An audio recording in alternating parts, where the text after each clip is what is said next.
Chapitre 41. Le lendemain, jeudi 27 août, fut une date célèbre de ce voyage subterrestre. Elle ne me revient pas à l'esprit sans que l'épouvante ne fasse encore battre mon cœur.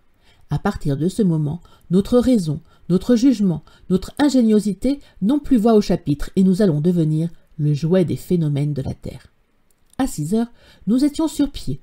Le moment approchait de nous frayer par la poudre un passage à travers l'écorce de granit. Je sollicitais l'honneur de mettre le feu à la mine. Cela fait, je devais rejoindre mes compagnons sur le radeau qui n'avait point été déchargé. Puis nous prendrions du large afin de parer au danger de l'explosion dont les effets pouvaient ne pas se concentrer à l'intérieur du massif. La mèche devait brûler pendant 10 minutes selon nos calculs, avant de porter le feu à la chambre des poudres. J'avais donc le temps nécessaire pour regagner le radeau. Je me préparais à remplir mon rôle, non sans une certaine émotion. Après un repas rapide, mon oncle et le chasseur s'embarquèrent, tandis que je restais sur le rivage.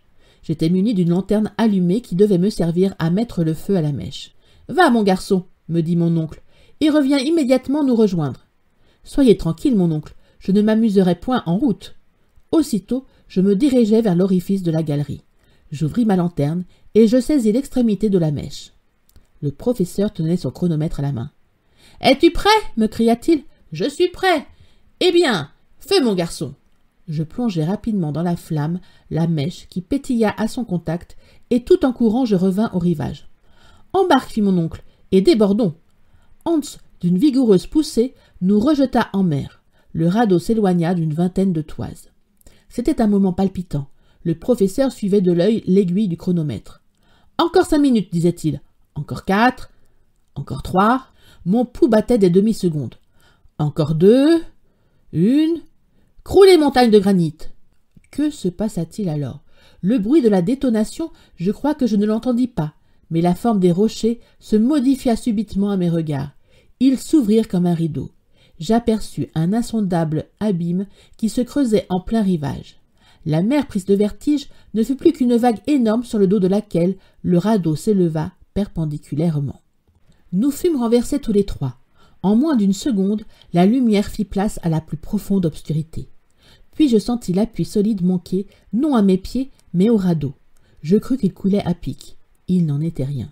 J'aurais voulu adresser la parole à mon oncle, mais le mugissement des eaux lui empêchait de m'entendre.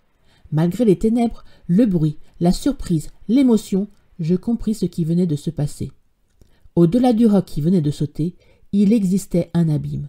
L'explosion avait déterminé une sorte de tremblement de terre dans ce sol coupé de fissures, le gouffre s'était ouvert et la mer, changée en torrent, nous y entraînait avec elle. Je me sentis perdu.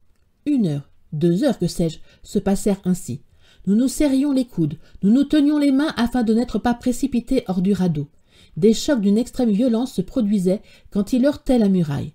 Cependant, ces heurts étaient rares, d'où je conclus que la galerie s'élargissait considérablement. C'était à n'en pas douter le chemin de Saknussemm, mais au lieu de le descendre seul, nous avions, par notre imprudence, entraîné toute une mer avec nous. Ces idées, on le comprend, se présentèrent à mon esprit sous une forme vague et obscure.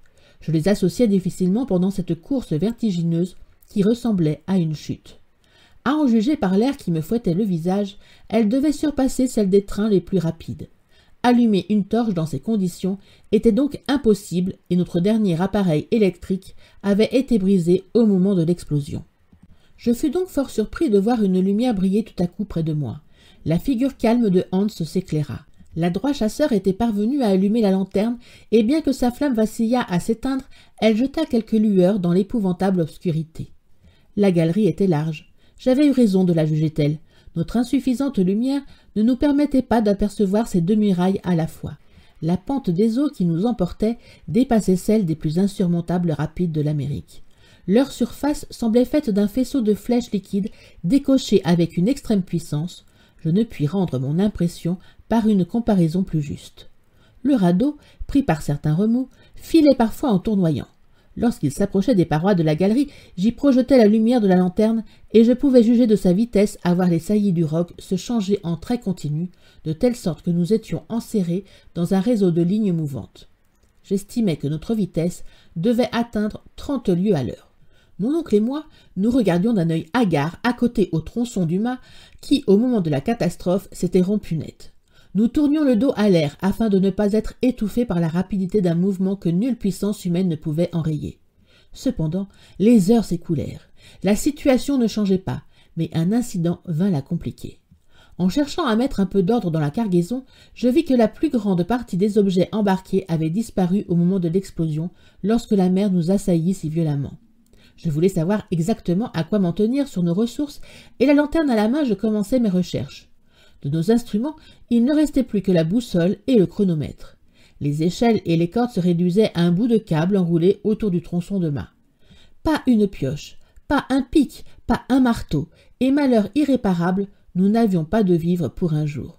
Je fouillais les interstices du radeau, les moindres coins formés par les poutres et la jointure des planches. Rien. Nos provisions consistaient uniquement en un morceau de viande sèche et quelques biscuits. Je regardais d'un air stupide. Je ne voulais pas comprendre. Et cependant, de quel danger me préoccupais-je? Quand les vivres eussent été suffisantes pour des mois, pour des années, comment sortir des abîmes où nous entraînait cet irrésistible torrent? À quoi bon craindre les tortures de la faim quand la mort s'offrait déjà sous tant d'autres formes? Mourir d'inanition. Est-ce que nous en aurions le temps? Pourtant, par une inexplicable bizarrerie de l'imagination, j'oubliais le péril immédiat pour les menaces de l'avenir qui m'apparurent dans toute leur horreur. D'ailleurs, peut-être pourrions-nous échapper aux fureurs du torrent et revenir à la surface du globe. Comment? Je l'ignore. Où? Qu'importe. Une chance sur 1000 est toujours une chance, tandis que la mort par la faim ne nous laissait d'espoir dans aucune proportion, si petite qu'elle fût.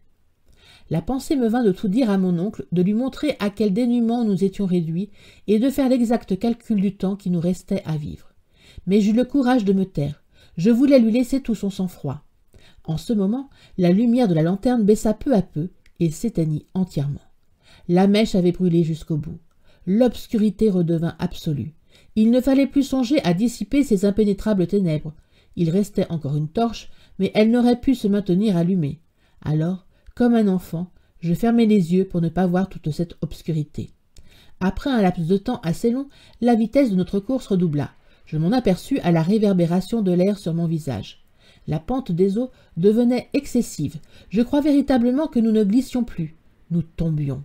J'avais en moi l'impression d'une chute presque verticale.